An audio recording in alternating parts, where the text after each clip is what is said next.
Boa tarde, pessoal. César Fittipaldi do blog cesarfittipaldi.blogspot.com, do canal César Fittipaldi do YouTube e plataformas tais como Instagram e Facebook.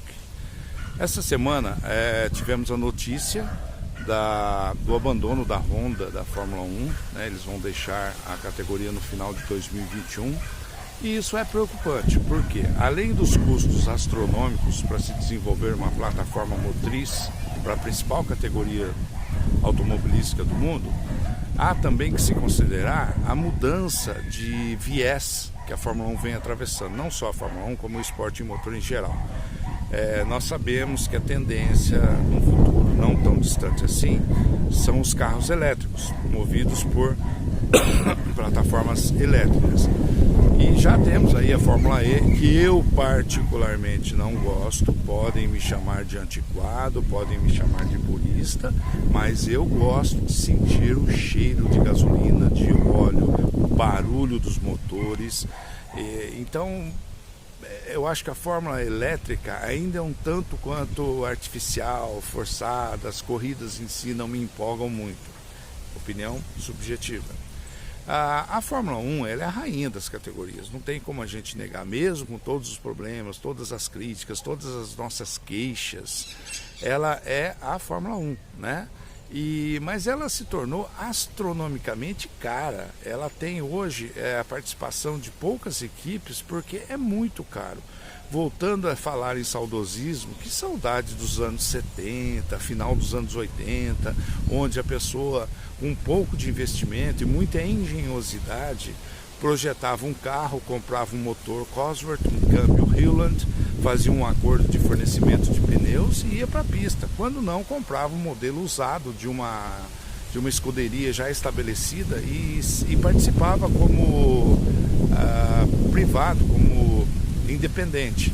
Mas esses tempos já eram. Então, hoje nós estamos vivendo uma época de grande profissionalização, que não é ruim, graças ao Sr. Bernie Ecclestone, com bolsas financeiras milionárias, mas mesmo assim, muito do romantismo se perdeu, né? Hoje nós temos basicamente 4 fornecedores de motores na Fórmula 1. Nós temos a Ferrari, que está atravessando uma temporada muito difícil, o que é um mistério, porque o ano passado eles estavam fazendo pole position e vencendo corridas.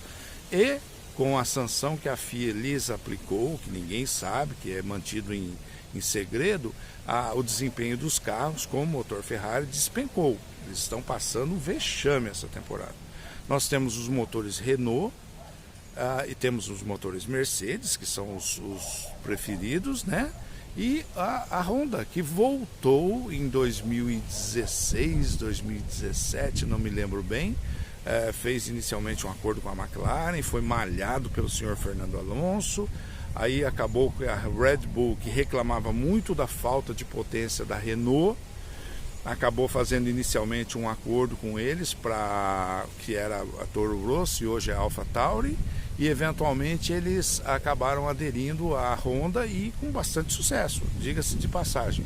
Este ano ganharam corrida, o ano passado ganharam corrida, este ano a própria AlphaTauri com o Gasly em Monza, que é uma pista de muita potência, ganhou corrida. E só que os orientais, eles têm um modo diferente de encarar o custo-benefício do investimento. A Honda já está em sua 4ª passagem pela Fórmula 1. Ela vem, adquire um sucesso ou não, ela fica um tempo e depois ela sai. Assim como a Toyota. A Toyota no início da década de 2000 tinha uma equipe muito bem estruturada, muito bem montada, com investimento enorme e de um dia para a noite resolveram que não era mais conveniente continuar. A Honda, na sua penúltima passagem, tinha uma equipe própria, no final da década de 90, se vocês se lembram bem, e de repente, no finalzinho de 98, eles decidiram interromper as atividades. Eles tinham feito uma temporada medíocre, os pilotos eram o Barrichello e o Jenson Button, só que os carros que para a temporada de 99 estavam obtendo ótimos resultados nos treinos pré-temporada. eles tinham visto uma filigrama no regulamento com defletores, etc. O carro estava indo muito bem, a potência estava legal, só que eles resolveram parar do dia para a noite. Venderam, dizem, por 1 libra esterlina, tudo para o então chefe da equipe, o Ross Brown, que renomeou a equipe Brown e com ela disparou no começo do campeonato, com o Button vencendo um monte de corrida em seguida e no final das contas sagrando campeão. Quer dizer, a Honda poderia ter sagrado-se campeão porque era tudo Honda, menos o nome. Enfim, não se discute políticas corporativas, eles são muito grandes e quem somos nós para ensinar-lhes estratégias.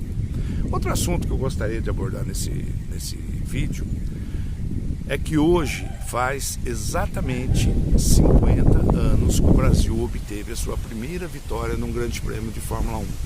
E ele se deu exatamente no circuito de Watkins Glen, 1970, grande prêmio dos Estados Unidos, em condições dramáticas. Por que dramáticas? Bom, o jovem Emerson Fittipaldi, que fazia apenas a sua 4ª largada na categoria, teve uma ascensão meteórica. Ele foi para a Inglaterra em 69, já tinha alguma experiência no Brasil, mas também não era tanto assim. Em 69 ele começou na Fórmula Ford, no meio do ano ele passou para a Fórmula 3, sagrou-se campeão inglês, já demonstrando um talento fora do comum. Em 70 já tinha um convite para estrear na Fórmula 1 com o Frank Williams, que era uma equipe independente. Ele, com bastante sabedoria, resolveu que ele precisava de mais rodagem, mais experiência. Fez meio ano de Fórmula 2 com a equipe semi-oficial da Lotus. O Colin Chapman, que não era bobo nem nada, estava de olho. Em julho ele foi concedido um teste na pista de Silverstone com o velho modelo Lotus 49C. Quem estava na pista, para surpresa dele, era o próprio Chapman, que não era tão comum, né? Um novato fazer umas voltas num carro de Fórmula 1. E o Jochen Rindt, que era o virtual campeão mundial daquela temporada, que lhe deu bastante suporte, bastante apoio. Ele estreou na pista de Brands Hatch, foi 8º na sua estreia, fazendo uma prova bastante cautelosa. Eu já postei o vídeo dessa corrida, que aliás eu só fui ver 40 anos depois, porque na época a gente não tinha acesso às gravações, né? E ele fez uma corrida cautelosa e chegou ao final em 8º lugar. Na segunda corrida, em Hockenheim, na Alemanha, ele já conseguiu o 4º lugar.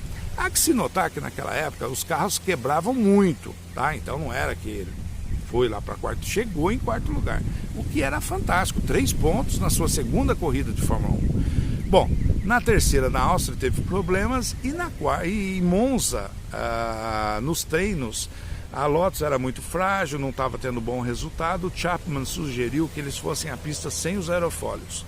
O Rindt topou, o segundo piloto, John Miles, falou que era loucura. O Rindt acabou tendo, o próprio Emerson teve um acidente nos treinos, tem uma foto famosa, ele voando sobre o Ignazio Giunti da Itália, numa Ferrari, que meses depois também perderia a vida em Buenos Aires, um acidente estúpido.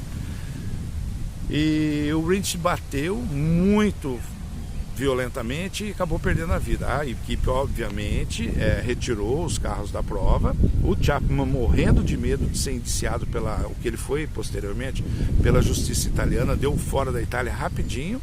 Eles pularam o Grande Prêmio do Canadá, porque a equipe estava se reagrupando, desestruturado. Os 2 pilotos da equipe, o Rindt morto e o John Miles despedido. E eles promoveram então o terceiro piloto da equipe, o novato Emerson Fittipaldi, a primeiro. E convidaram um outro jovem sueco, o Rein Wiesel, para pilotar o segundo carro nos Estados Unidos. Uma estrutura totalmente amadora, na realidade, né? Mas tudo correu bem. A prova foi amplamente dominada pelo Stewart, mas naquela época os carros quebravam muito. Num determinado momento o carro dele quebrou o motor. Aí o Rodrigues herdou a ponta. O Emerson tinha feito o 3º tempo nos treinos, ou seja, muito competitivo, fazendo uma corrida cerebral, se acostumando com o carro, segundo as palavras dele mesmo, aprendendo, né, cada volta, mais experiência. E quando o Rodrigues teve que parar nos boxes por causa de uma pane seca, o Emerson conduziu o carro com muita sabedoria e muita juventude e ganhou essa corrida. Eu fiz um textozinho lá no meu Facebook, no meu blog, contando como um garoto de 10 anos, que eu era na época, viu essa corrida, ou soube dessa corrida depois, e é até interessante, né? Mas para nós foi um marco. A partir daí o Emerson foi efetivado como piloto da Lotus, teve um ano de 1971 razoável, ele sofreu um acidente numa estrada na França, inclusive a sua então esposa perdeu o bebê que estava esperando, fez alguns resultados bons, como um segundo na Áustria, 2 terceiros, mas ainda aprendendo. Em 72 tudo deu certo, ele com muita personalidade, maestria, conquistou o campeonato com 5 vitórias, eram só 12 etapas naquela época, estabelecendo-se como um dos grandes e abrindo as portas para outros brasileiros. Em 72 estrearam o Wilsinho Fittipaldi, o irmão do Emerson, que teve bons resultados e nunca foi devidamente apreciado pela sua qualidade, sempre um pouco à sombra do irmão mais novo, e o Carlos Paty, que eventualmente se tornou até vencedor de corridas, né?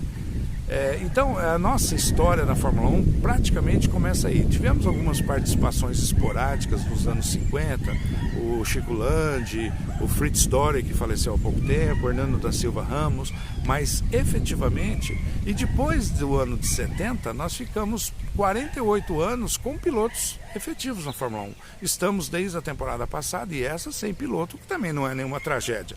França ficou vários anos sem pilotos, Itália ficou vários anos e eles também têm tradição, ou mais até do que a gente. Bom, de qualquer maneira, parabéns Emerson, 50 anos não é para qualquer um. Ele mesmo postou várias coisas nos canais dele no Instagram, no Facebook, está muito feliz, está lá na Itália com a família. E eu acho que nós devemos todos agradecer a ele e investir nas categorias de base. Hoje o Gabriel Bortolotto venceu na Fórmula 4 italiana. Nós temos uns jovens valores correndo lá fora, mas nós não temos base no Brasil, tirando a Fórmula V, né? Precisamos investir em base, precisamos rejuvenescer o nosso kart. Mas, gente, esse vídeo está ficando um tanto quanto longo e eu quero postar ele hoje ainda, tá?